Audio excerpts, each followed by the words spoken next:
I mean too much of conversations ಅಲ್ಲಿ ನನಗೆ ಒಂದು ಅರ್ಥ ಆಗಿದೆ ಏನಂದ್ರೆ it was not more over like an interview for me. Okay, it was more over about like a reality check. ಯಾಕೆಂದ್ರೆ what the values that your parents give you and you adapting that back to your life. ನಿನ್ನಿಂದ ನಿನ್ ಮಗುಗೆ adapt ಮಾಡ್ತಾ ಇರೋದು. And I think that life cycle it is more over like ಒಂದ್ zoom ತರ ನನಗೆ reality check ತರ ಅನ್ನಿಸ್ತಾ ಇದೆ ನಂಗೆ. ಈಗಿನ ಕಾಲದಲ್ಲಿ ಪ್ರತಿಯೊಬ್ಬ, ಯಾಕಂದ್ರೆ ಮನುಷ್ಯ ಬದುಕೋದೇ ತುಂಬಾ short.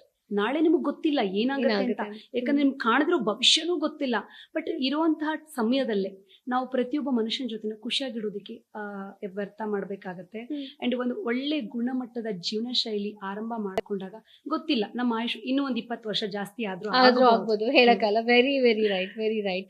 One thing that you will never forget in your life, ಒಂದು ಎಪಿಸೋಡ್ ಇಲ್ಲ, some incident or some person that you can never forget in your life ಅಂದ್ರೆ ಯಾವುದು?